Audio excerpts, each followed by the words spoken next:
আমরা তো শুধুমাত্র আমার একটা বন্ধুর রিসেপশনে গিয়েছিলাম, তবে এখানে যে আমাদের সঙ্গে এমনটা হয়ে যাবে সেটা তো আমরা ভাবতেই পারিনি।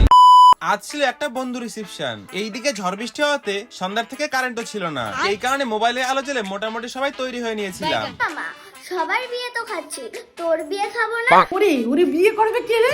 गजब बेइज्जती। এরপরে টোটোতে চেপে ঝাঁকুনি খেতে খেতে পৌঁছে গেছিলাম বিয়ে বাড়িতে। আর আজকে তো আমি বন্ধুকে ইগনোর করে প্রথমে বন্ধুর বউয়ের সঙ্গে ছবি তুলেছিলাম, এরপরে চলে এসেছিলাম স্টলে খেতে। এইদিকে দেখলাম মা সৃষ্টি তো ফুচকা খেতে লেগে গেছে, সেই কারণে আমি একটু পকোড়া নিয়ে খাচ্ছিলাম। এইদিকে দুই ভাই বোন হাতে পকোড়া দেখে মনে হচ্ছিল অর্ধেক বিয়ে বাড়ির মানুষজনের পকোড়া একাই নিয়ে এসছে। দে দে দে দে দেখ তো কেসে শর্মারা। এরপর স্টলের খাবার শেষ করে আমি বন্ধু শালিদের দেখে একটু ভাব মারছিলাম, আর তখনই আমার সঙ্গে এমনটা ঘটলো। কিরে বিয়ে বাড়ি এসে অন্য মেয়ের দিকে দেখা?